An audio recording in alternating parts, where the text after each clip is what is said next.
I'll change that later. Oh man. So Patrick, actually, you reached out to me on was it TikTok? Yeah, I think so. Yeah. Yeah, I think you're the first person I think I've ever actually talked to on TikTok. Oh, man. Well, I try. So I started following you. reached out to me on was it TikTok? Oh, Yeah, sorry. I think so. Sorry. Yeah. Hold on. I think you're the first person. Okay. There we go. It's playing back the YouTube thing here. Hold on. Sorry about that. No, you're fine. Okay. There we go. Got it. So yeah, that's funny. So yeah, you had reached out asking me about a ramp. Yeah. I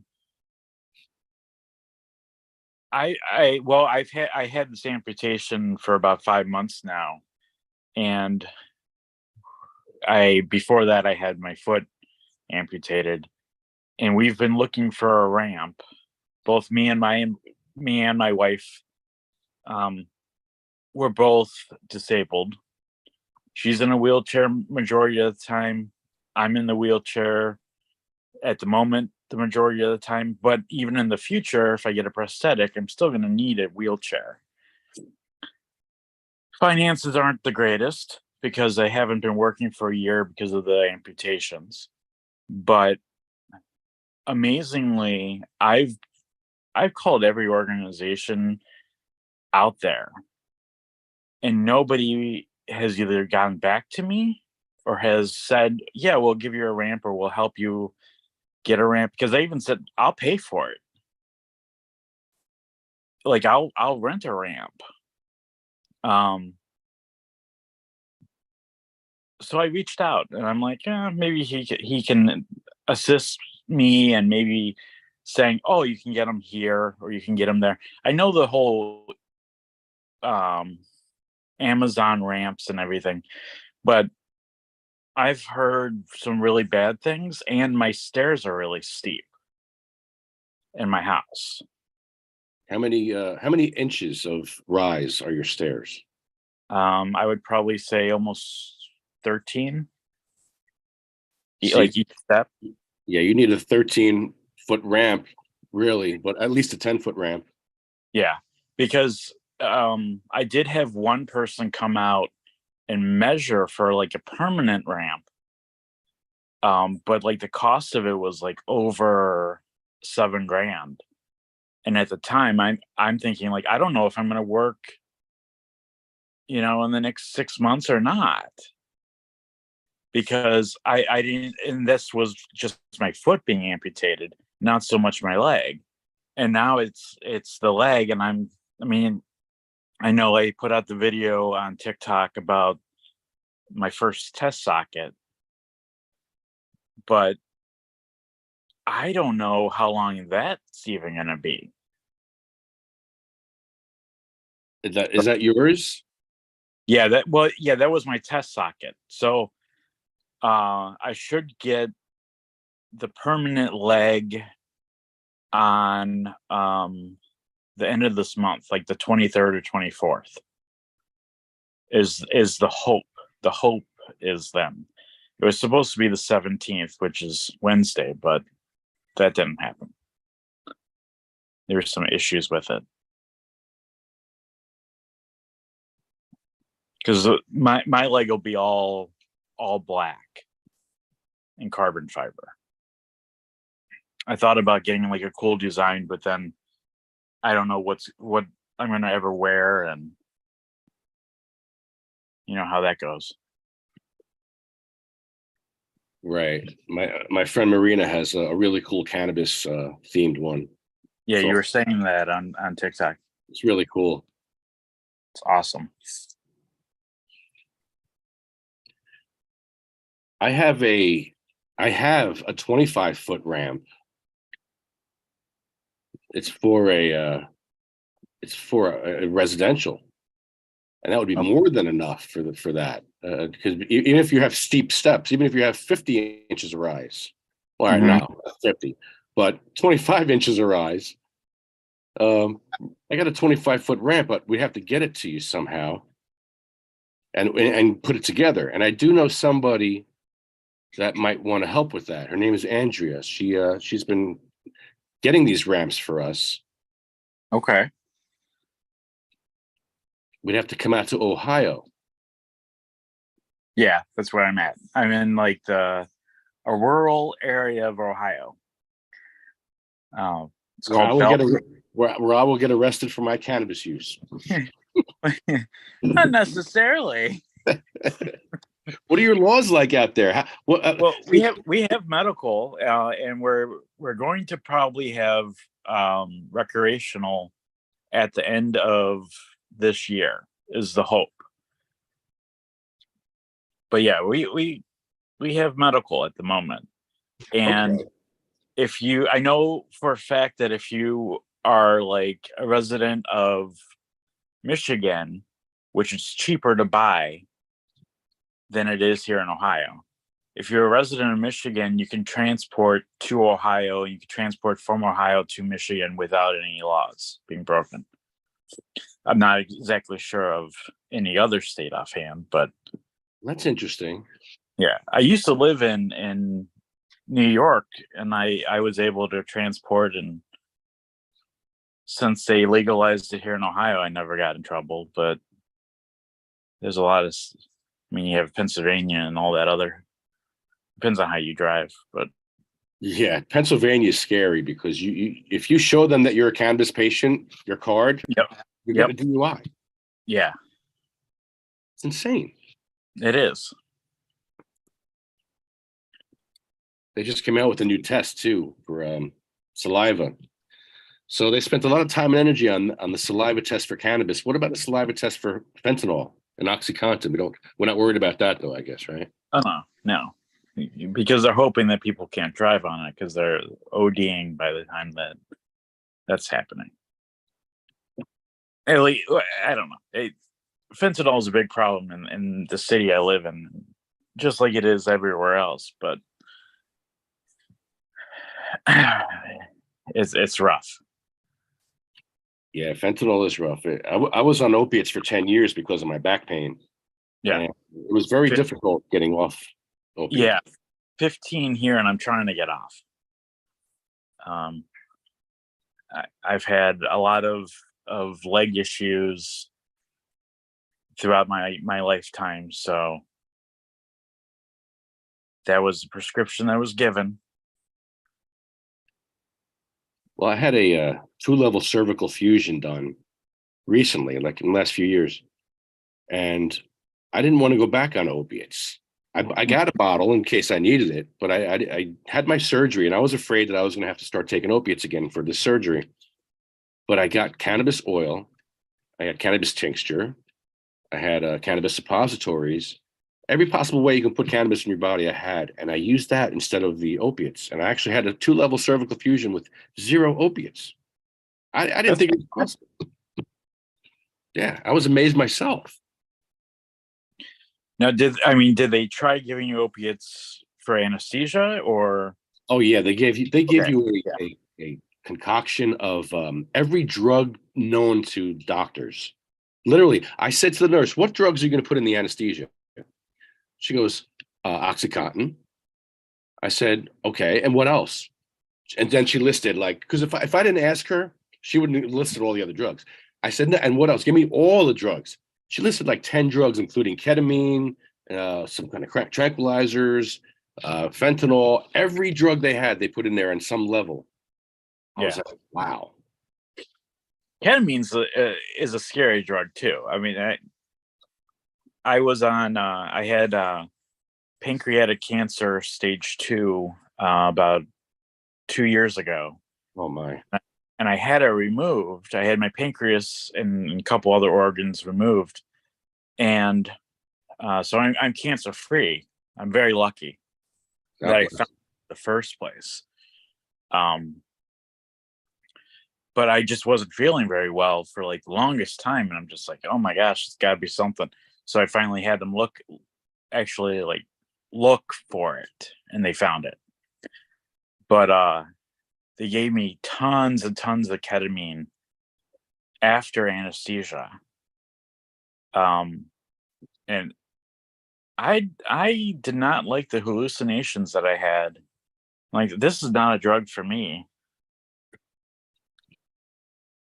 Yeah, I didn't like ketamine.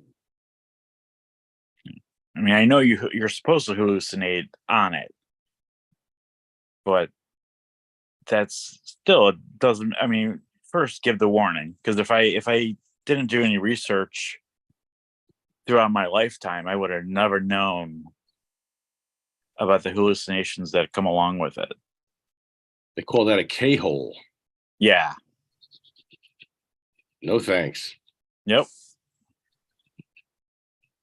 No, I kind of draw the line at, like, mushrooms now, and I haven't taken those in years either. Sure. I got to be in the mood, and I like to meditate on mushrooms. I like to just go in the woods and just maybe get naked. I don't know.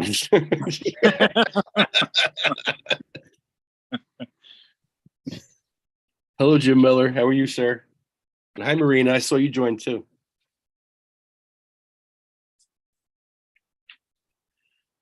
Jim's connecting to his audio.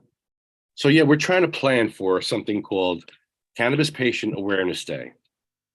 And what we're trying to do is take back 710 for the patients, because it's becoming a corporate holiday. We want to take it back for the sick and the dying, and make it ours again, because it is about oil. Ouch. It is about oil. You okay? Yeah, I pulled something. I'm all good. How you doing, Marina? Excellent. I got a free gym membership, so I'm very happy.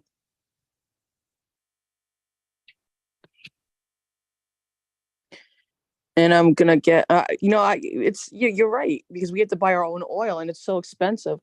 I'm trying to figure out how to make my oil through the magical butter machine, decarb it in the oven and all that other fun stuff. So I actually got to go to the dispensary this week. Are you making oil? Yeah, through the well, not Rick, but the other type.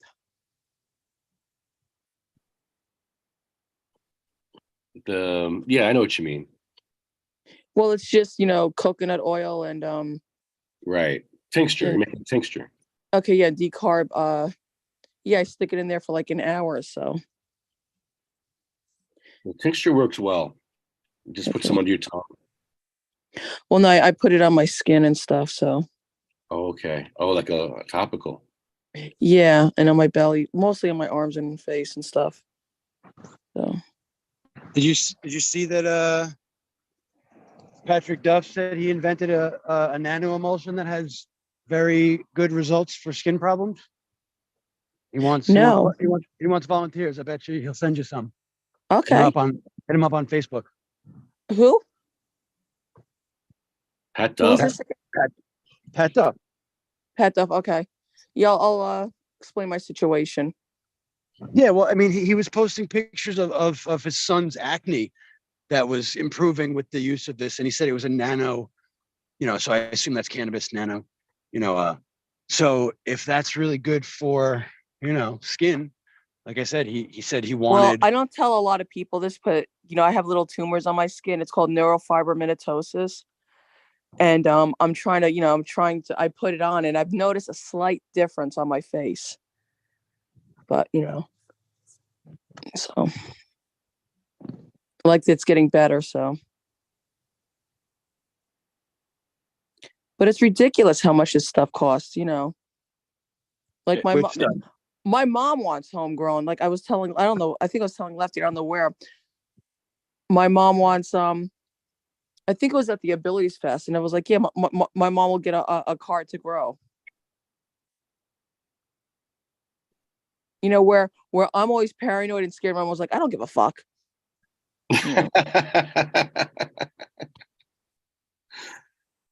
Armor of God. Yeah. And my mom's a minister, and she, when I got thrown out of dance class, and my mother still to this day, I know this is totally off subject, but it's a really funny story. Still to this day will not say what she said to the dance teacher. She goes, Marina, why are you sitting there? I was like 6 years old. There was no ADA. And I said, she told me I can't dance because I'm missing my leg. She goes, oh, yeah? Okay. So she goes up to her. 15 seconds later, she's hysterical, crying. And my mom goes, let's go to Kmart. So we did retail, therapy. But still to this day, she will not tell me what she told the woman. Legend. And then she told me, which was even funnier, she told me that I should go into ice skating because there's nothing to do with the legs because it has to do with the shoulders and hips. So I wasn't going to question her. But I learned how to ice skate. And then she said, don't tell anyone you have one leg because it doesn't count, remember? Because you don't need legs to skate. I was like, oh, okay. I don't know how but it worked. Did you see the guy with the wheelchair on the ice? No. It was Rockefeller Center. I put it out there somewhere. They had a Awesome. wheelchair on the ice. It was so cool. He was so happy. That's awesome. It is awesome.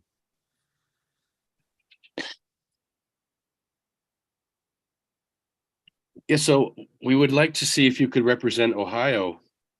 Are you a cannabis patient, by the way? Yes. Yes, You are. I am. Yep. So you know what you need in Ohio and what you probably need a lot. You probably need more than New Jersey does, that's for sure. But you do have medical, but you don't have home grow, right? No, there's absolutely no home grow anywhere in Ohio. Is that in the works or no? No, not yet. I kind of wish it was because it brings me back to my teenage years, but I haven't seen any bills on it or anything. So I think they're kind of pushing for the recreational first, and then if that happens, they're going to potentially open up for home grow. It's everything's about the money in any state, but the fact that they can't track it as well as they want to is the problem. That's the problem that they're telling you is a problem. Well, yeah. But my question would be, did they learn that from other states that have home grow and the problems they're having? Is that what they're worried about? Because I then, think so. well, then what would those problems in those states be? See, that's the shell game. If there was problems there that they could point to, don't you think they'd be doing that? But they're not doing that, are they? So why aren't they pointing to one of those many other states that are having problems? Like, how do you track it? Well, if you ask those other states, they say, we're not having any problems. I mean, we deal with problems as they rise. We don't go looking for them. And then, like in my neighborhood, there's somebody okay, this is a story, put up a sign that says no elephants are allowed in this neighborhood. And there's never been an elephant in the neighborhood, so the sign must work. It's really faulty logic they're using. And I think the question would be, as I think here in New Jersey, because we have the same sort of problem, no home grow. But we have a bill, it's just not allowed to be posted. And so that's what I've been asking people in other states that have patient home grow programs. What is the main complaint? And apparently there's nothing that's reaching the level of having to have a corrective bill. It's a cleanup bill, they call it. So anyway, I'm just saying, don't buy into it that easily. The reason the beauty of the 50 United States are one state can try something and the others can watch and see what happens and learn by their mistakes or their successes.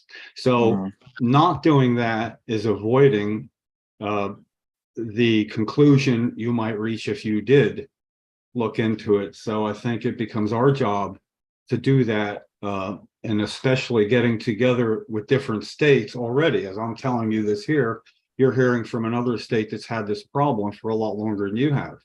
So Yeah. maybe we can all start learning from each other. Yeah, that would be great. I mean, where I live now, I'm like an hour and to like an hour and a half from Michigan. Hmm. So from what I understand is like what Ohio was doing is they were mimicking what Michigan was doing, other than raising the prices about 42 to 45%. What was it that Michigan was doing that you're referring to? Well, I mean, both medical, yeah. now recreational, Hmm. and homegrown. So I'm not sure if they're just waiting or not talking about homegrown at all yet. Because Michigan doesn't have medical home grow. I like no, this. Somebody here should know this, right? they do. They Oh, do. no, they do. Yeah. Okay, well, To my knowledge, they do. Yeah. yeah. Well, most do. Every state that has legalized adult use, Yeah. all states that have legalized adult use have medical marijuana programs with home grow, except New Jersey. So And Ohio. and Ohio. Well, you have recreational in Ohio. Oh no. You don't. Well, Do you have, is it legal? We don't have recreational yet. Okay. They're, Well, they're hoping to do it at the end of the month, at But the end of the year. what you're saying, if I understood before, is they're going to probably deal with getting recreational first before getting home grow for patients, like Correct. they did here in New Jersey. And then when they did it in New Jersey, now we're not even going to discuss a medical home grow bill, patients only, that's been gathering dust in a committee for 2 years now. The reason our Senate president is saying we're not going to discuss that bill is because he needs to get money coming into the state treasury first from recreational, which doesn't make any sense. One is not relative to the other. To the other, yeah. Yeah, so I'm just saying, here's, okay, the benefit of this group right here now is you're getting instant advice on the fact that when you were saying, yeah, they're going to probably look at medical, recreational, legalizing that first, and then they'll get to us. Not necessarily, dude. Not necessarily. I Yeah. completely understand you. Yeah. Yeah. But it doesn't mean that what you'll want to be doing is seeing what we're doing here in New Jersey to try to reverse that. And myself and a couple of people are working on how to have patients individually push their own district's legislators toward this by way of not just haphazardly. Everybody write your legislators, email your legislators, and everybody comes from different directions, like in a bad kung fu movie where the hero gets attacked one at a time and he dispatches them.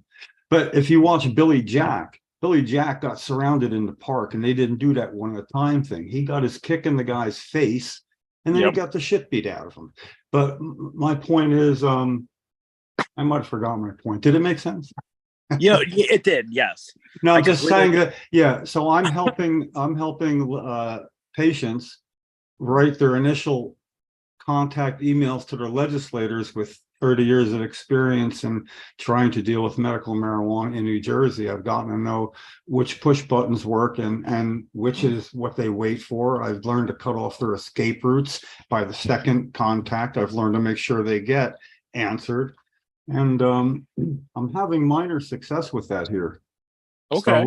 So as that goes along, again, I hope this group stays with it and lasts beyond July 10th.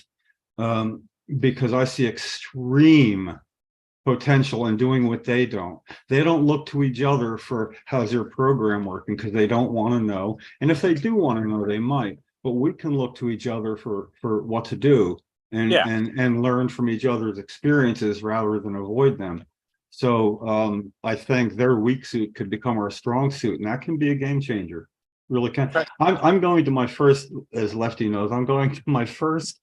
He doesn't know it's my first political fundraiser ever. I'm going to Friday, and it's for, in New Jersey, the Republican Party is the party of no for all things cannabis.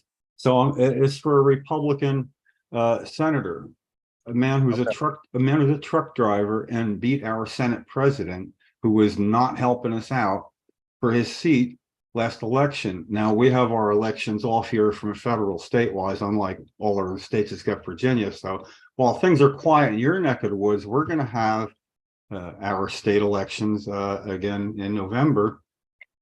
And we're going to see if we can get it to play a part, because as it turns out, you know, the emails that go back and forth between constituents and their legislators is a one-way street. Constituents can publish anything they want.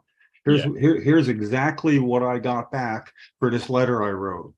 So if you establish an email trail, whether you get ignored or get success, if it gets put on a website that monitors those email trails, transparency, that's something you don't have right now, something we don't have right now.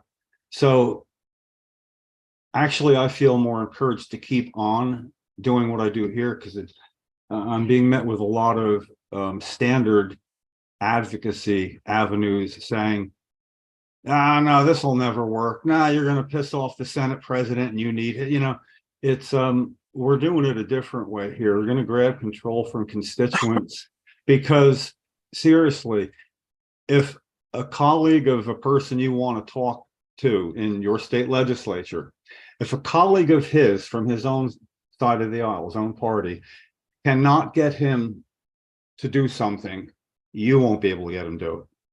Conversely, if you can't get him to do something, does not mean that a colleague couldn't. So you have a better chance of convincing your own state, your own district's representation to talk to somebody.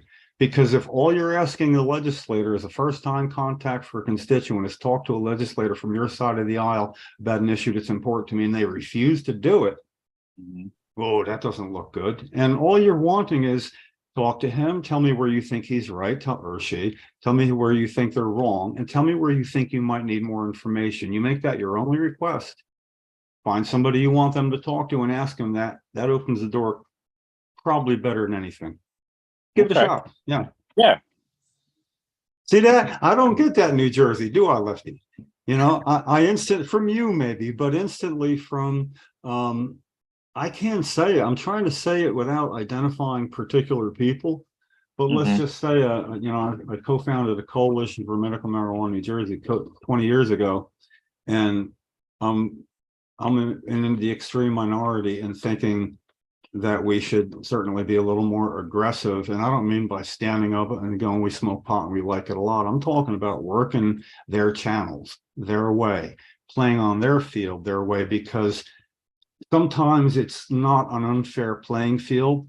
Think about it. They can't say boo about what you write to them. They can't say your name. They can't say anything about you. They can't say, look what this. Well, if you have a discussion, you can, in the discussion, say anything you want about what they wrote to you and show it to people, and they can't do it back to you. Isn't that an advantage we have that we don't ever use? Well, I think there's a lot of fear in it because people don't want to go public. Oh, there is, yeah. And you know, there's not much you can do about that, because I put out PSAs 10 years ago. Sure. You know, just more or less, I'm not saying mocking, but saying if you think that you got a target on your back or something like that, get over it. You don't. Yeah. You're willingly becoming part of the problem, and is the definition of an enabler when you stand aside letting something go on you know you should do something about it. Exactly. You know, that's not saying anything bad about somebody, but just make sure they know what they're doing, you know. I mean, no offense to anybody in particular, but like I've always said, and I don't usually, well, I don't say it too much anymore, but if a person bitches about something and doesn't do anything about it, no offer of remediation, they just bitch about it. If you're an activist, you're active in looking for a solution when you bitch about something. But if you bitch about something and don't do anything about it, all you're is a bitch. I mean, if that's all you do, you are defined by that. You got to at least stick up for yourself one time. On the other hand, Lefty here, he's probably done enough extra times to average out several thousand people in this state. Oh boy. Jim, next week we're going to have that lobby day we were talking about. So is there something we should do with our legislators? Or Okay, what do you mean we're going to have a lobby day? We who? We are going to be. I mean, we all of us here, you and me in New Jersey. All of us, everybody here in this room and other rooms. Okay. We're all going to be at the State House. We're having. Hippie Fest is going to be there. Oh, are they? Yes. The tribe. The tribe is coming. The good vibe hippie tribe. Hell yeah. So we have a busy day, but I'd like to make use of that day. How did I know how did I not know about this till now? I have an event page that you were invited to. Oh, I didn't know that. I think he's trying to say, look at your emails. I think check your invites. I'm trying to find a way to, I'm trying to think, what would a legislator do at this point? And I feel cornered, so I'll take that as a well, here's my myself. problem. My guy Yeah. sucks. His name is Cody, and he's a dick. Yeah, Literally. yeah. Did you know? Okay. Did you know? I didn't find. I just found out he's been redistricted. Nilsa Cruz Perez and him, or only one of them is gonna keep their seat. So it's two incumbent. He's got an incumbent up against him. You want to kind of work that into it somehow. Lobby day, that would be virtually lobbying, I would assume, because we can't just, unlike Washington, D.C., you can't just walk into a representative's office and they say, may I help you? You got to, I don't believe we can do that. So should we make appointments first? Yeah, we should always try to make appointments. That's the first thing. Also, I don't know, because if we can still, I haven't done it for a few years, go to the majority office and the minority office have their own offices for both the Senate and the Assembly. So you can go to Senate majority office, Senate minority office, Assembly majority office, and Assembly minority office, where you can hand deliver something. I mean, it goes to their incoming mail, and you can ask to speak. They have the I forget what they're called there, but they have somebody that runs that office, like Fruit Kwan Muzan here did when he was trying to get home grow. He was the I forget what they call him, but he's the one. If you go in basically to the Republican minority party's office, that's where you would want to go to the Democratic majority Senate office, and people could just go in and ask to talk to somebody and deliver something. You can go in groups like I did with Philippe when I brought a veteran with me. So when they turned me away, I could say, you're turning away a veteran in the process. And they said, have a seat, things like that. Seriously, I mean, there's little things like that. Legislators, they don't mess with veterans and children. It's the holy grail of do not mess with them. So, you got to look at everything that gives you an edge. I'll think about it. Honestly, I didn't know we're having an actual at Trenton. What day is it? Thursday, next Thursday. Yeah, next Thursday. Yeah, I'll be there. I was going to go see William Haney on Thursday, but he's a supporter. He'll say, "Don't come see me. Go there." Yeah. Okay. I'd love to see William. Yeah, I'll work on that. I just don't know exactly. It's you can't really get to them directly. Calling, the standard phone slam, people calling whoever, you just stay on your phones and you just keep calling, and when you talk to somebody, say, well, I'm outside, is there anybody I could talk to? You just kind of make your presence known without screaming and banging pots and pans, with the facts. Oh man. So anyway, the Senator Door fundraiser. Yeah, and here with our truck drive-in, kicked the Senate president out of office, Senator. He's the one at the last health committee meeting I went to. He was the one that wasn't talking to anybody while somebody was testifying, one of his colleagues there. He was listening, he was writing. If you didn't know who was who there, he was the one doing his job. And the fact that I'm a carpenter and a 30-year advocate for medical marijuana in New Jersey, and I ran for the state Senate as a carpenter, but I didn't win.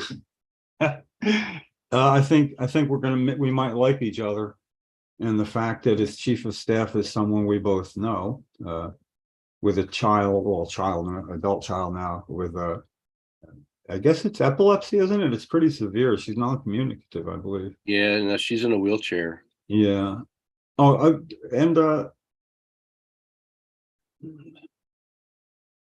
anyway, none of this really helps anybody else in another state, so I'd rather talk about it later. I really, I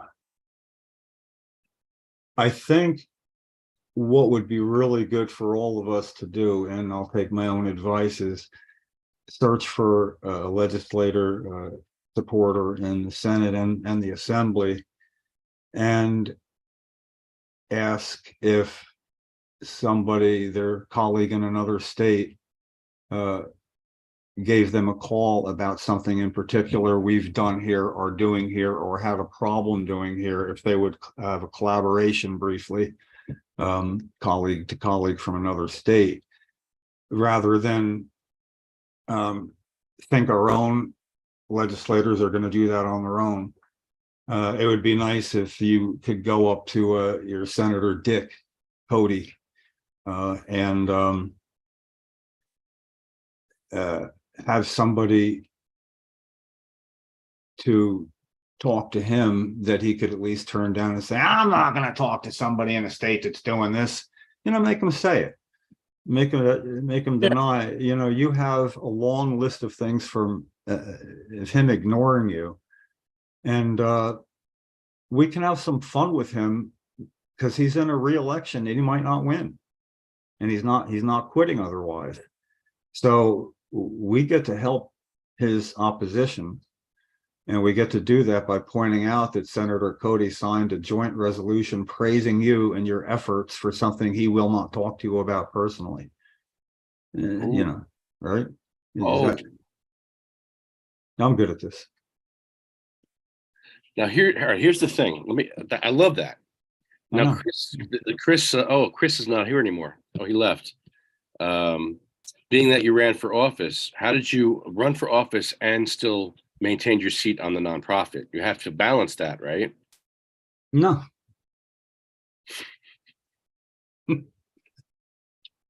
No problem. Only if you win. I didn't run to win. I ran to have one issue in 2007. I had one issue, and it was medical marijuana. One issue only, because there was a Democrat and a Republican, no independents, and both were against it. So whatever votes I get using one issue as my issue, either one of them could have picked up by simply supporting me, and I would have dropped out. That was the deal to the Democrat. Obviously, the Republican had avoided meeting me for 9 years. My late wife and I, her in her wheelchair, had picketed his office so many times he thought he'd met me. When he met me at when you run for office, you get invited into like editorial review boards of media, newspapers, other media concerns, and you get in there with the people that won't talk to you otherwise. So I had a memorable moment meeting my senator in front of the 4 editors of the Asbury Park Press and embarrassing him like he's never been embarrassed before in his life. And running candidates is a great thing. And I accomplished something here in New Jersey by running as a libertarian. At the time, the candidate had to get their own signatures. And I don't do that well. I hate, hey, do you have a moment? I'd like to talk to you. God, I hate that. I didn't plan on winning. I just wanted to make a point. So I did have somebody get my signatures, and I knew somebody that would notarize that I got them myself. And, it doesn't matter. Nobody's going to look at you because you're under radar. Nobody challenges your signatures. I walked across the state over a 2-day period with others to deliver them to Trenton, just to get some publicity, things like that.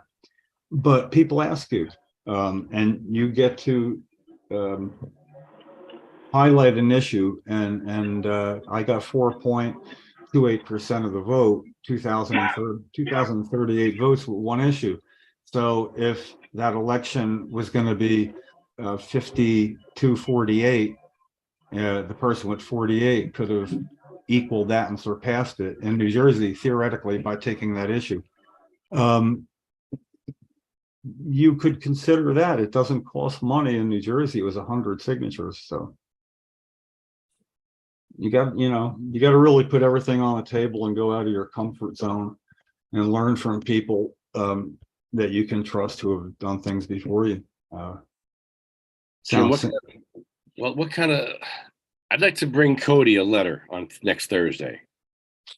I'll make sure that that's still an open procedure where you simply, when they ask you where you're going, you say the Senate Majority Office, and I'll make a call tomorrow to make sure that is still. I don't like if I don't do something for 3 months, I make sure it's still an open avenue because, But that being the case, I'll help you get something up. The fact that you had a joint resolution from the legislature in New Jersey, signed by Cody. His name's on it. Yeah. And he fucking ignores me. That all you're asking is for discussion. Now, if you're in the majority or the majority office there, I think that would rate somebody there talking to you about it, whether it's him or not. So basically, that is of value, doing that, because it will reach him that you were there and talked to somebody about it. And you see where it goes from there. But I'll help you do that. That sounds really good. The other patient that you had, maybe you might want to let him know. I think you had another letter that you wrote for someone. Yeah, maybe let them know. And I'll take a look. Maybe he wants to do something too. Yeah, well, you might get in touch with Neilsa Cruz Perez's office and see if they have an opinion on how Senator Cody's treating you, seeing as she's running against him for that. I'm sure she would love that meeting with me. Yeah, well, but she's an ally because the enemy of my enemy is my ally. I don't know that they're enemies, but she's running against him. You bring her information like that, she gets to use it.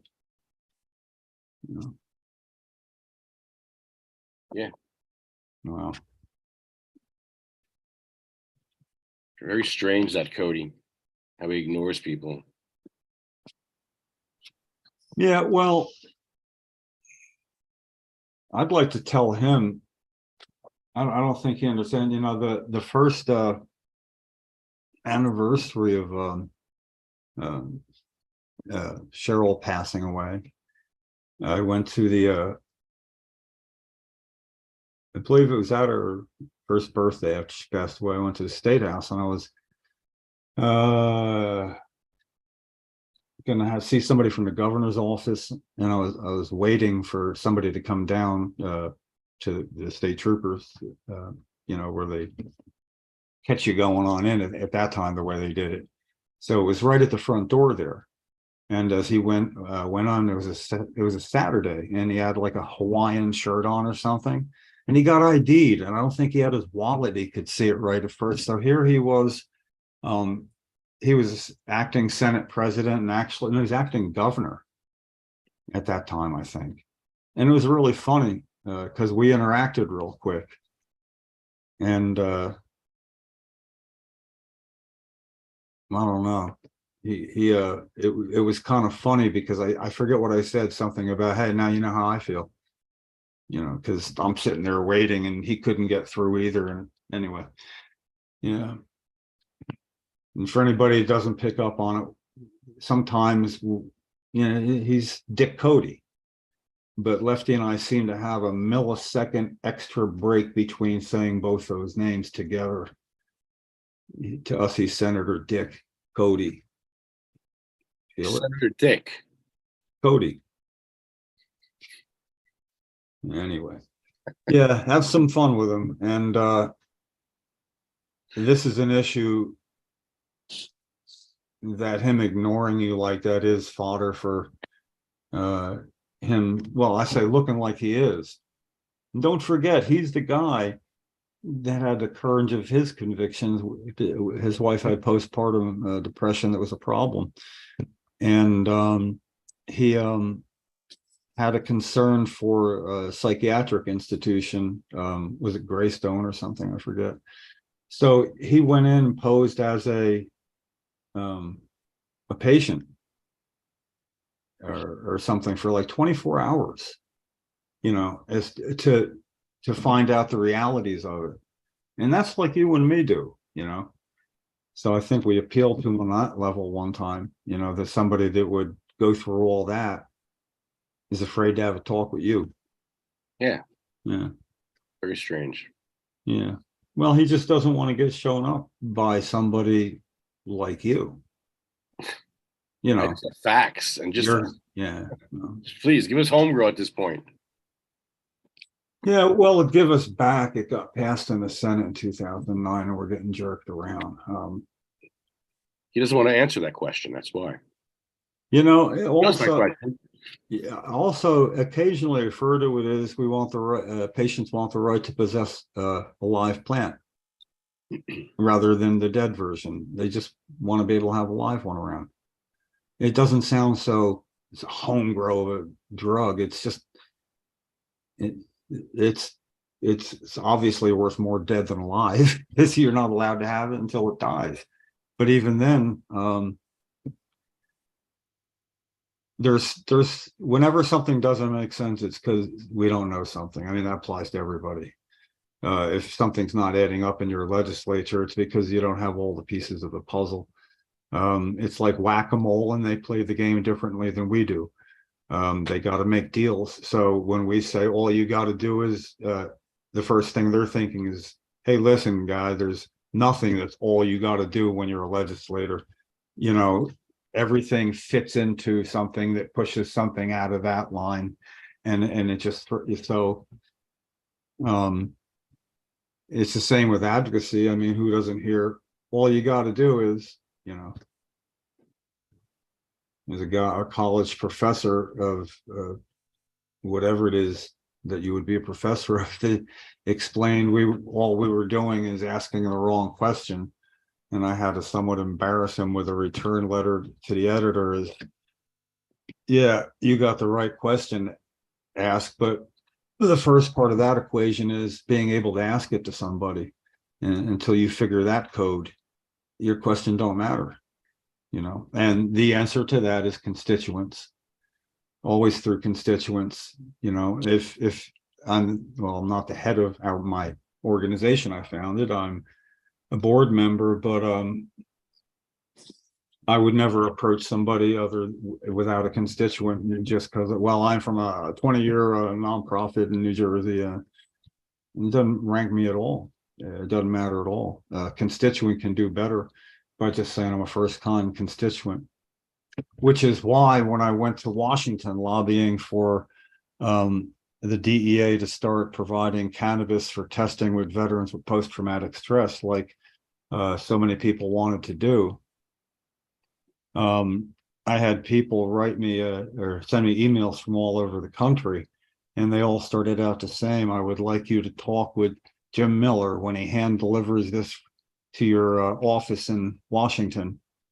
He completely represents my point of view, and then a whole letter.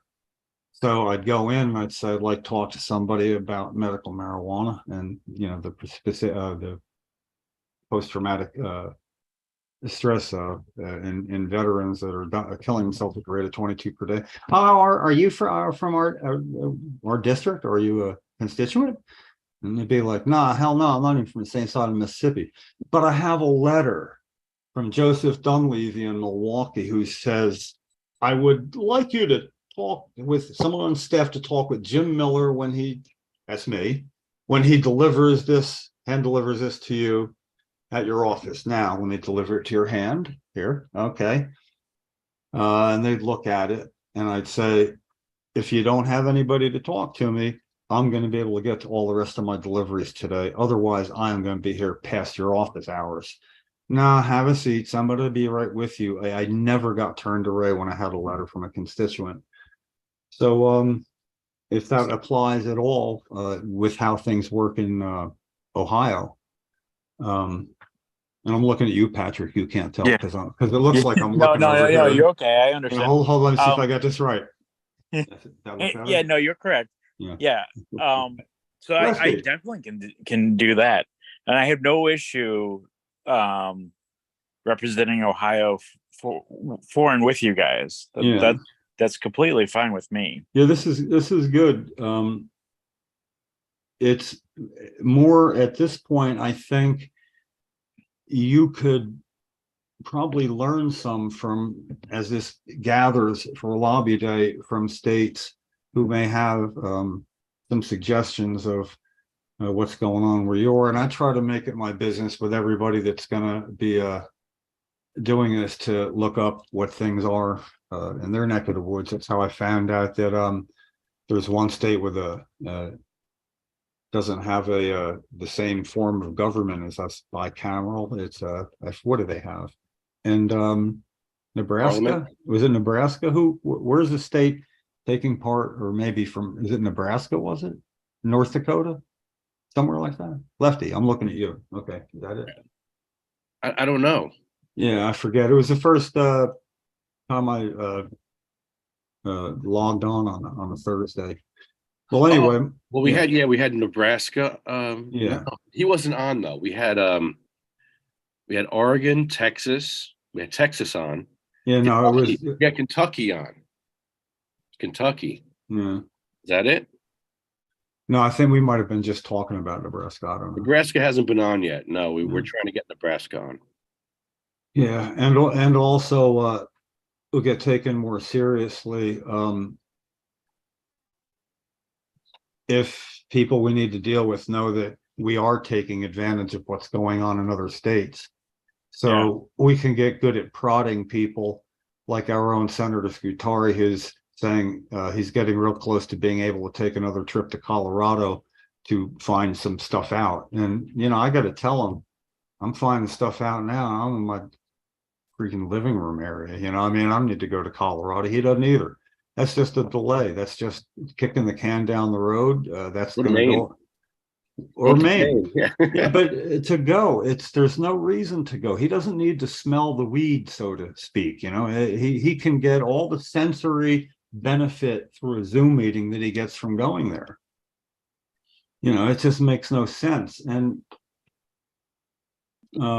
again, here with my own peoples, not here, but I'm not getting a lot of help with that either. You know, trying to set up where you don't just say, talk to somebody, you say, here, email Senator so-and-so in whatever state, they can explain that to you.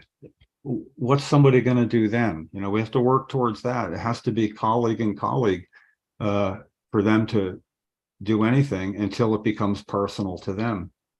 And like I was giving a shout out on my own Facebook page today, it's advocacy 201, I called it, that if you don't have money to grease the wheels, you're going to need to establish empathy or fear of political baggage that outstrips their feel of their party's leadership. Because you've got to ask sometimes a legislator to go against what the party leadership might want, and they're not going to do it unless they think that all this is going to show up in emails on a web page one day, and they're going to either look good or look bad. And where's their party leadership going to be then when it's their ass? You know, that's how legislators think.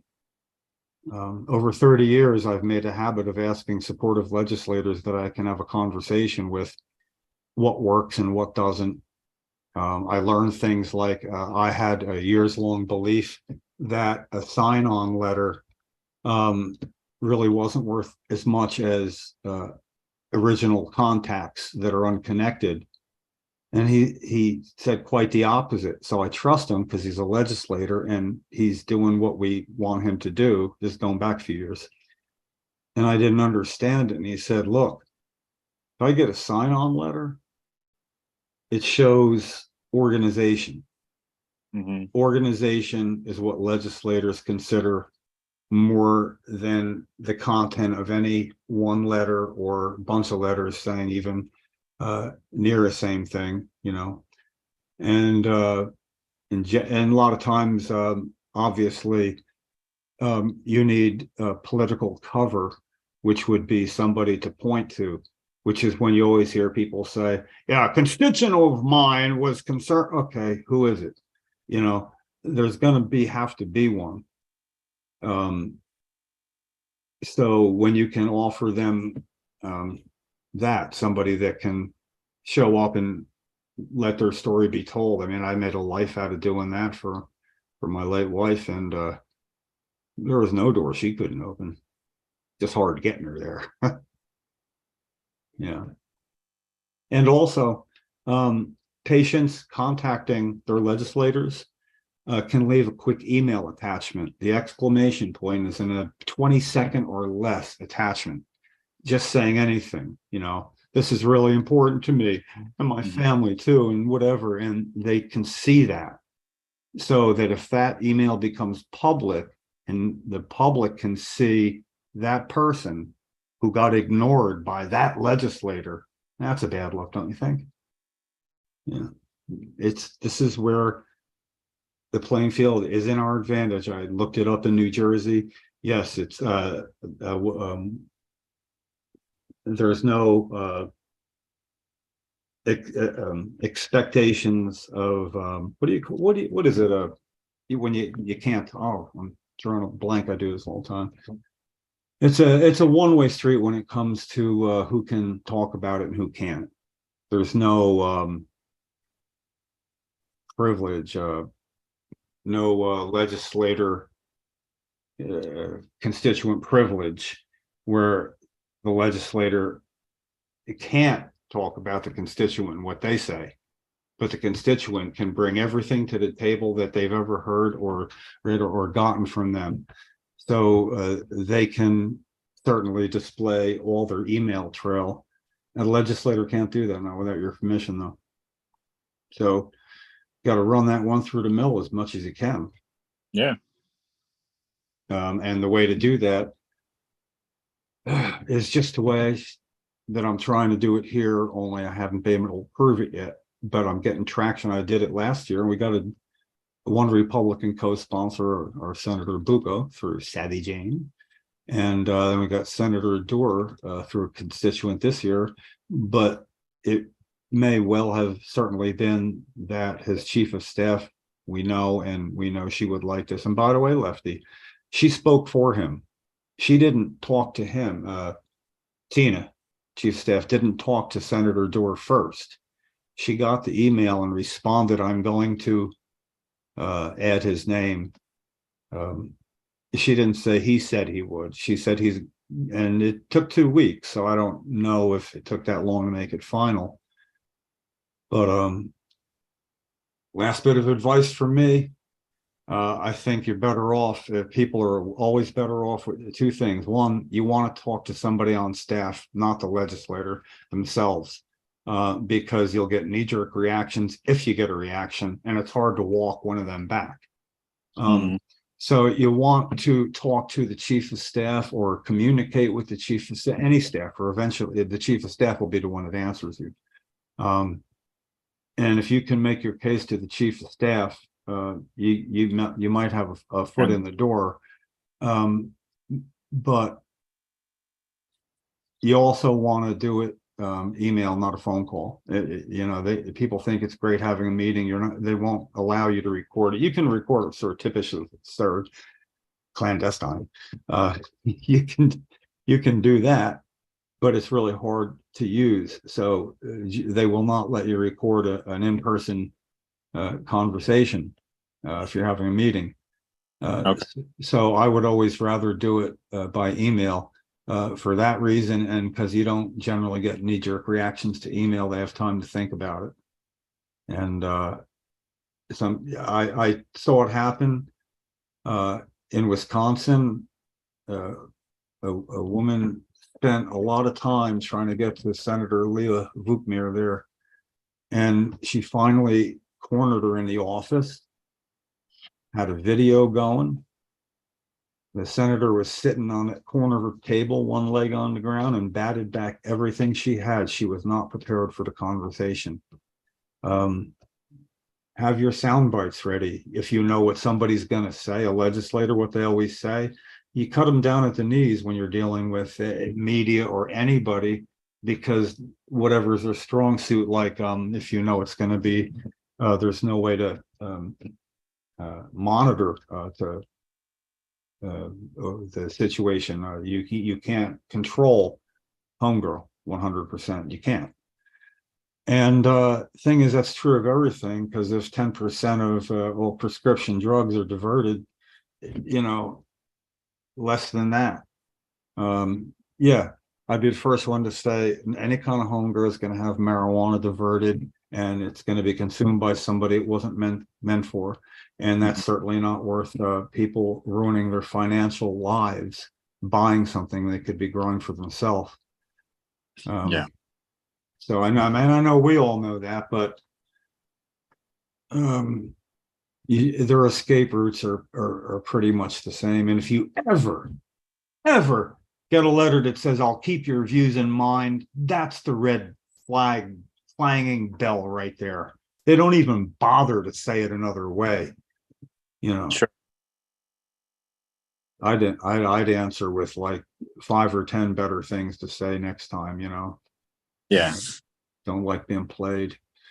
But I Okay. like the idea of states getting together and spreading their information around. Yeah. Should have happened long ago, really. And states that have success, I've always said, it's like getting in a lifeboat. You turn around and try to pull other people in. You don't relax when you're in a lifeboat. And if somebody asks you for help, and you can give it to them, I think you owe it to them when you've already done something. And we have had some accomplishments here, and I'd be real happy if there's any way I could help somebody else learn from that, and keep learning myself. Up my IQ here. Jim, you know somebody with a truck?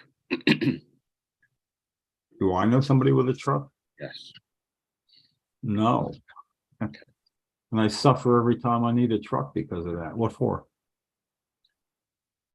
Patrick needs a ramp, and I have a 25-foot residential ramp that was donated by that woman, Andrea, that really nice lady. Yeah. She actually brought it to Bayonne. It's sitting in my garage in Bayonne. I have it. 25 foot, is it like in two pieces? It's not one solid It piece. is huge. It's about Does it collapse to 12 feet or something? Or it's collapsible pieces, about 5 or 6 foot pieces collapsible. Oh, wow. It's a monster ramp, but it's a nice incline, because you have to measure your steps to know the exact measurement of how the top step is. Yeah. Yeah. Yeah. I can do that. That's fine. And do you have 25 feet in front of your steps that we can put a ramp? Yeah. Yeah. Yeah. And like, it might go into the driveway some, but that's perfectly fine, because we can move things around if need be, and I can provide you photos of like the house and the stairs and everything, just so that you have an idea of what I'm dealing with, to kind of better. Perfect.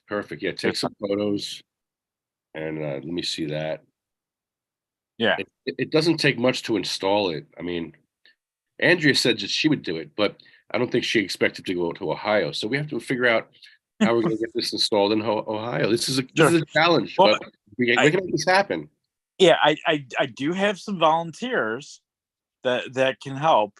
I have my son, who's 16 and very handy himself too. So he's capable of helping also. So I don't think that's going to present a problem if this does come to fruition. So yeah, we just have to get it there. Yeah, I completely understand. I can understand how difficult that's going to be. Well, no, how much is it to rent a truck? To drive out there to Ohio? How much? People that would do stuff like that, Jim, right? Yeah, it would cost a lot to rent anything to do that, you know. It's Yeah. Yeah, almost, that's expensive. They get you by the mile. yeah. So yeah, it'd be the kind of thing where you have to. No. That's the kind of thing where you rent. Ooh. It may be cheaper to buy it there or have it sent there. This No, ramp, you need, this you ramp need would to, cost a lot of money if you bought it. no, it's the kind of thing where you need to borrow a pickup truck from someone, or you need to rent a pickup truck from like Enterprise, where they won't charge you mileage, Hmm. and then just don't tell them you're driving 1,000 miles.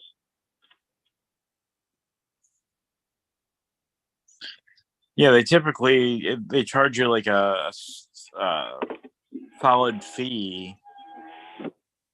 I think with Enterprise now. Yeah, right. That's what I mean. Yeah, because I went from Ohio to New York and I rented a Enterprise car right before COVID and back, so I don't remember exactly what it cost, but I know it was under $500. Well, I mean, that is what we do have a ramp, and we do have some, a little bit of funds. So we should see what we can do. Yeah, let's work on this. Okay. Well, I definitely appreciate any assistance. I mean, I'm glad I reached out and you were able to help out. Be surprised how many people I've tried to reach out to and I never got a phone call or text or email or anything back. So I'm amazed. I'll tell you one thing, Lefty personifies is I have a problem with people that say, oh, it's never going to happen. And then they don't try to make it happen. And I call that establishing a self-fulfilling prophecy. You say it's not going to happen. You don't do anything to make it happen. It doesn't happen. You take credit for being right. Yeah, if you put it out there. Yeah, lefties where that shit goes to die. You know, he is the antithesis of that. It's like, oh, I don't know, let's think about that. And then start mapping out scenarios, and Adam as well. You know, it's sort of like we have it. Here's what we got. Let's work with that. And if you try and it doesn't work and you give it that effort like you expect it should work, that's all you can do, and successes are real sweet when it happens like that. No low-hanging fruit. It's fun hitting that home run now and then. So if not, it's not for not trying. And I respect it. I could talk to Andrea, the girl who donated the ramp, because she did say she was going to install it wherever we wanted it, but so I'll ask her. I mean, yes, give her the opportunity to do that. Say, hey, we found someone whose life will be forever changed, and if we can just get him this ramp in Ohio, most definitely. See if she can. Well, yeah, I mean, I wasn't exaggerating. I just mean, like, I might as well tell her. Let me ask you, where in Ohio? Just because I would need to know that if I had an idea of my own. I might have an idea. Where in Ohio? So I'm in Bellevue, Ohio. How far off? What's the interstate that goes east to west? Anywhere near there? So I have Route 80, which is a turnpike that goes right through our town. Really? Okay. Yeah. I do know somebody really well, a long time, who delivers things. He drives things. He has a trailer. He'll take a boat from here to there. He'll take some. He makes his living doing that, right? He just called me up the other day in Texas. He saw a sign about legalizing marijuana, filled him in, called me up, and I wouldn't imagine it would happen to be, oh my God, he happens to have a trip going west, and he could take that route. Yeah, he's the kind of guy,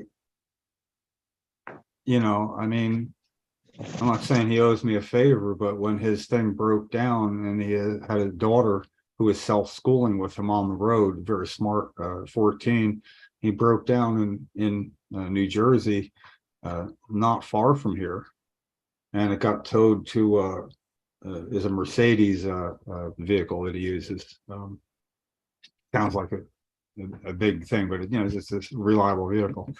And he needed a ride from where it was in the shop to get a part that he could get at a Mercedes dealership, but he didn't know where they were or anything. And I was able to do that for him, and it saved him 3 days of being stuck inside a vehicle waiting for it to be fixed at a dealership. Mm-hmm. So that's the last time I saw him. And so if I asked him, yeah, listen, man, if you're going east-west and you could take that route, I got something for you. You could drop off to somebody there. I'll check it out. It's one of them 1 in 30 chance, not 1 in Sure. a million, not 1 in 100. Sure. But it occurs to me, wouldn't that be amazing? Yeah, it definitely would. Yeah, but not for lack of effort. See, that's inspired by me thinking, yeah, Lefty's a guy to look at all the angles. Hey, wait a minute. Oh yeah, I got an angle. So we don't know. Maybe I'll talk to him. Okay. He always needs somebody to talk to when he's driving. Yeah. Okay. Well, I gotta make a note, but I forget stuff. So you're not close to your state house in Ohio, are you? I'm not that far. So the state house is in Columbus, and that is roughly like 2 hours away. Oh. But I have family in Columbus too, so I can kind of have them drop letters and stuff off if need be, and then I can show up if I needed to be too. It's not. I mean, it's only a few hours away. I'm like an hour away from Cleveland, an hour away from Toledo, 2 hours from Columbus, and an hour and a half from Michigan. Kind of like in the boonies, nothing but farm. Nice. Yeah, except for when you need medical attention, then that's an hour away, and Right. yeah. What some states are doing, if they can, is to go to their state house and rally at their state house on July 10th. Yeah. Well, Oregon is getting a permit. California has a permit in Sacramento. I think Lance was talking about getting a permit in Texas, and possibly Pennsylvania. Might have some people going out there. We'll see. We're not going to ask Adam to go up to New York, Albany, New York, though. That's a long ride. Albany's a long ride, right, Adam? Well, can't we know over- we got people in New York, It's over 2 hours. It's over 2 hours. Well, Adam's in New York. He's our New York representative now. He He lives in I'm New New York. York. I'm just as downstate as you can possibly be in New York without being in New York City. You are North Jersey, Adam. Don't kid yourself. I know Rockland County is really the 7th borough, Yeah. but because Bergen County is the 6th. Well, I'm not representative of the majority of New York residents, and well, actually, I guess I am. But follow what I'm saying. I was going to say I represent basically like New York City, except that I don't live in the city. Like my whole culture and attitude is basically like city stuff, except that I live in suburbs. But I can see the city from a tall hill, and I expect things to happen quickly, and I have very high standards because I'm used to the types of standards that New York City is used to. So Sure.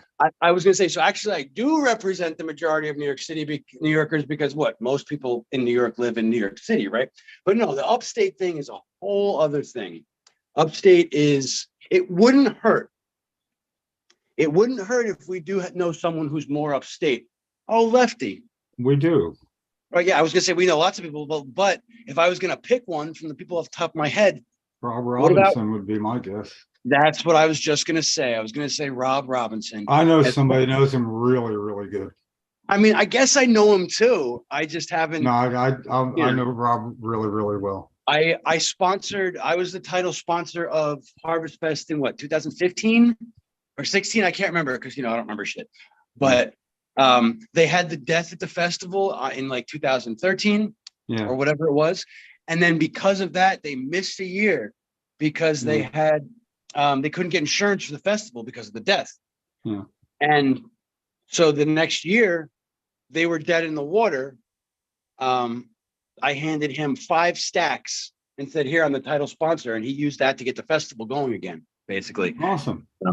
Well, And- you know, if it wasn't him personally, I'm sure he would like New York to be represented. And I mean, I'm sure he has an idea of who would be a good replacement. yeah. And a good, like I said, I'm representing New York. I definitely, I'm not a nobody, but But you can't get to the capital though. Like he lives outside the capital. He lives in, where does he live? The Oneonta area or the wherever. Wow. I'm not sure where he is right now, but he Well, gets in and out of Albany whenever he needs to. Well, so He owes me. I went to Albany for him one time, and I stood on the Capitol steps and did my best oration ever. I actually look at it occasionally to inspire myself. I swear to God. I know, schizophrenic, but then it's worth asking him. I mean, I can also message him. he'll do it. Yeah, he will. I don't know if I have his actual phone number right now, but I can message him on Facebook. I'll reach out too. Yeah. Awesome. That's a great idea. Yeah. Let's see. Well, I mean, now that I said that, I'm about to look in my address book and see if I got it. But Yeah. No, he is the perfect person to ask for that. well, yeah, I mean, because like I said, I'm New York, but he represents New York a little more fully than I do, I think, if I was going to be honest. Yeah, Yeah, but people- you're the one who's here now, and That's true. will be here. That's teamwork, is what it is. Yeah, no, I got Roger Christie's phone number, but I don't have Rob Robinson's phone number. So. Well, yeah, that's good. And wow, I haven't Wait a actually minute, wait a given minute, thought. Wait a Yeah, minute. Do we have a Hawaii? No, we we have have a last- Hawaii. I hope we do. we don't have. Well, I was going to say Yeah. I do have. Well, see, I don't know what. I could ask Roger as well, and I guess I haven't called him in a very long time, so I would start with. I don't know. I could ask Roger. He's Hawaii. Cool. Roger Christie. THC ministry. That whole thing. Yeah. Wow. I mean, he'd probably do it in a heartbeat because he's the sweetest man in the world. But all right, I'm gonna put that on my list. I'm gonna ask Roger. You would have to be up really early, or really late. That's true. What is he? 4 hours earlier than that? Ooh, What is he? 5, I think. Yeah. 5. Hawaii's 5. I don't know. I think I could be wrong. I'm taking a Jeez. shot. I used to know in every time zone, a city or a country, because if it was something 20, I could celebrate with anybody. Goes, oh, 11:20. Well, I'll celebrate with my friends, and I'd have, and like Reykjavik was always the one for That's funny. 1 hour east of us, and or Bermuda or something. Man, I'm in the middle of moving, and for the life of me, I don't know where any of my ashtrays are because I didn't smoke here because that was against the rules. And so I don't know where the ashtrays are. Like, where did they go? I had to have brought them here. Because I'm trying to go to my I went home since I've been on this phone call. I went to my new place and got inside and realized, fuck, I should go back and get the ashtrays and the exhaust fan. And I found the exhaust fan, but I just have no clue where the ashtrays are. And I got some good ashtrays.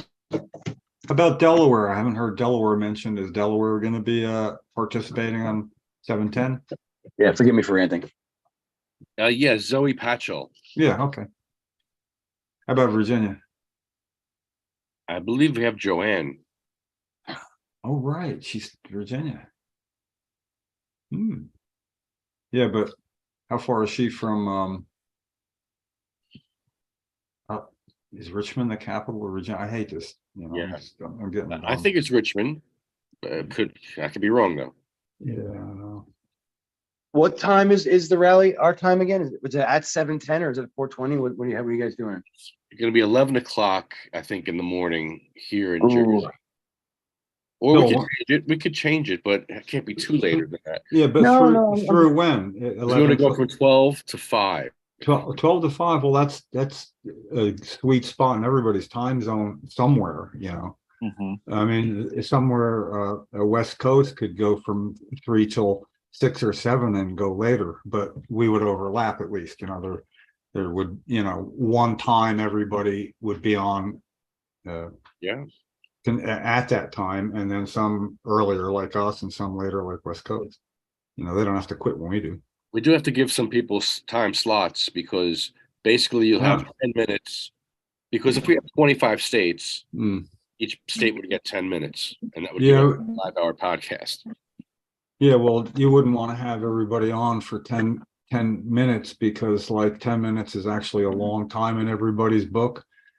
So if there's a way to have a certain amount, you know, in other words, cover everybody, at least at one point, you know, like, oh, this is your spot, you know, but I don't know how you're going to do it. It's going to be a fun problem. It is a fun problem. I don't Well, mind. it is, you know, I don't and mind this. no, and it'll be a learning experience, but the residual effect is what I'm after. What about the next day? You know, we have connections, and hopefully, you know, we start having a communication, like Paul was saying, and I was saying, it used to be the Association of Reform Organizations, the ARO list. And every organization of a certain magnitude, and the bar was pretty low, it wasn't like exclusive, could have 2 people on that list where you could write in a question or about anything, and somebody else would know stuff about it you didn't from a different direction. The most amazing gathering of information could happen that way from some of the most knowledgeable people in the country at that time. And it doesn't matter if I'm the most knowledgeable person in New Jersey, as long as I know that person. You know, I mean, if we get that interconnected, it's not like, you know, they have somewhere to go to within each state, and then each state has somewhere to go to. And then we're playing more at the level of the people that we have to move the needle with, you know. So I think this is probably going to be a more valuable effort than we could even think if we just keep it going, you know. Something I've always wanted, and I am kind of lazy, so it takes somebody with Lefty's Energizer Bunny attitude, you know. I groomed him for almost a decade, so when I step back, I'd have somebody crazy enough to do some things I think of. So, worked. I did. I learned everything from Jim. Oh, it was like, yeah, Lefty started out with the coalition at one point wanted to disavow him because some things he would say could be taken more like a shock jock, and I saw a whole lot of value, and it was funny. I'd openly Just having fun. Yeah, you know, and then one day I saw him, where'd you go? Oh, it might have been one of the one of the local things you were doing, and he had a jacket, like a nice trench coat looking jacket with a tie. Oh yeah, they said I look dirty at council meetings. I look like a bum. I had my long hair. I Yeah. had ripped No, but hair. you went in styling one time to an And important. then I went in styling to shut them up one time. Yeah. Eye on and everything. Yeah. But these are the people that don't go to meetings. They talk and they talk and they bitch on Facebook. Yeah. Where were you at the meeting? Did you go to the meeting? Did you take part? No, you just bitched about other people taking part. Like, all right, well, Yeah, I get that a lot. yeah. You know what you should do. And say, yeah, I know what I should do. I know exactly what I should do. You know, Tell me how I can improve myself. Yeah, Tell me, give me thanks for- constructive criticism. You know, help me to help you. Thanks for caring.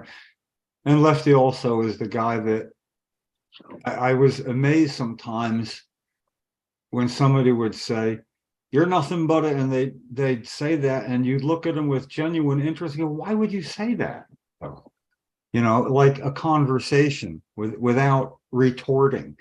And it was amazing to watch a situation diffused just by, you know, saying you're a complete asshole, and it'd be like, yes, I know, but that shouldn't stop you from doing what you need to do.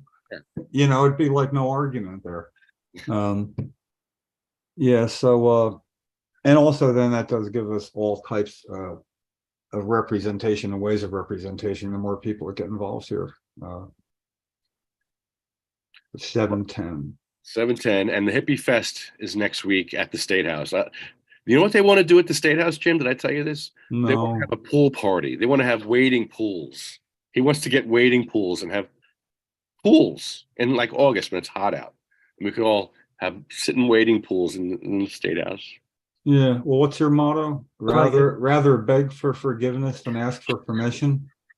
Right. I love it. I Yeah. love that idea. That wasn't my idea. That was the EJ's idea. Oh, that's all EJ. That's got him written. They do that there. They have something like that set up at the weekend events. Yeah. He's nuts. He's got all kinds. Well, they have Oh, he bulls is. last year. But I mean, last weekend, bulls were running around. Oh yeah, well, the farm, yeah. Had bulls running around in the weed. Well, they don't run so much. They walk up to you. Oh yeah, they're walking. Yeah. They're cute. Yeah. Well, one cow came over to where I was at one. It's like there's a little fence horns. actually in between. Yeah.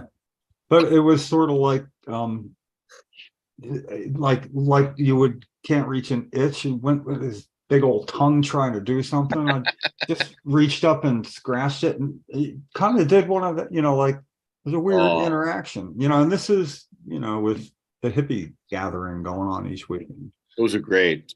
Those are the best. In New Jersey, we have these hippie fests every weekend, and they just throw down a party in a different farm or different spot.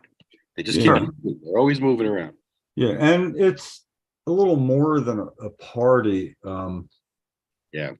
It's Central Jersey. Everybody's farmers, so it's sort of a farm market too. You know? Yeah. Yeah, totally. It's really cool. Tomatoes, cucumbers. New Jersey Harvest Fest. That's what it should be. Well, that's what it is. You know, That's what it is. it's, you know, once it became legal to possess 6 ounces. I'm not saying I'd ever have 6 ounces of cannabis on me leaving a private event, but if it was less than that, yeah, I'm legal as can be. So that just makes a gray market more towards white than gray. And the rule of the land here in New Jersey is discretion is the key word. You don't just show up at any of these, you know, it's arranged. Sure. You got the QR code, you don't get in without it. And I don't know, it's a brave new world here with that, because it really isn't law enforcement's concern. There's a lot of other things that they are getting done, and there's no will to spend any resources on trying to make sure whether somebody's cannabis came from an approved source or not. There's no will whatsoever. I mean, you got a trunk full or a van full, you know, you'll have a problem maybe. So I'd like to help I'd like to see other states do the same thing though, you know. It's we watched California for a lot of years, like why can't it happen here? Yeah. A lot of states watched California for a lot of years. Yep. And I think each time it becomes a little quicker.